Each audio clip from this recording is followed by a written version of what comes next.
to deepen your understanding of this archetypal combination between Venus and Jupiter is to look at the designs of Christian Dior, because he founded the House of Dior in 1946 in December, and on that day there was a Venus-Jupiter conjunction, exact in fact. And so it really is such a beautiful expression of all his designs, because Mr. Dior himself was fascinated by flowers. In fact, he was so inspired by his mother. She was always in her garden, and he was, since he was a young boy, watching her garden and cultivate these flowers. And he himself used to spend a lot of time in his gardens actually sketching his designs. So why is it florals that capture Venus Jupiter? Because Venus, again, it's a sense of eros, it's a sense of something like beautiful and blooming, and it's attractive.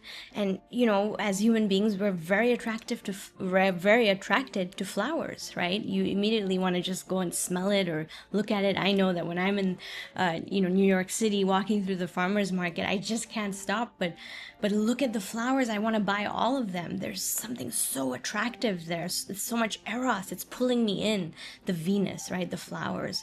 He was known for the new look that he created, which was kind of bringing back the Belle Epoque silhouette of women's clothes, which really had that corseted look, clinched at the waist.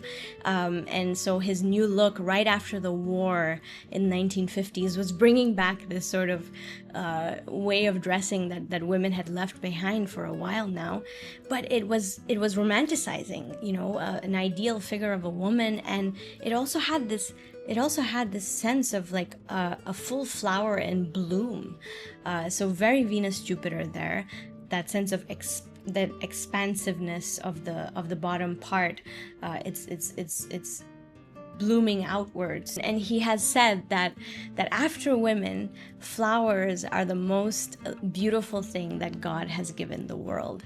And that statement right there is so Venus Jupiter, right? That sense of God, and that God has given the world. All these things, given, God, and the world, capture this idea of Jupiter, which is so high and mighty and a sense of glory, right? But then women and flowers is very Venusian, feminine, tender feeling that's coming through there.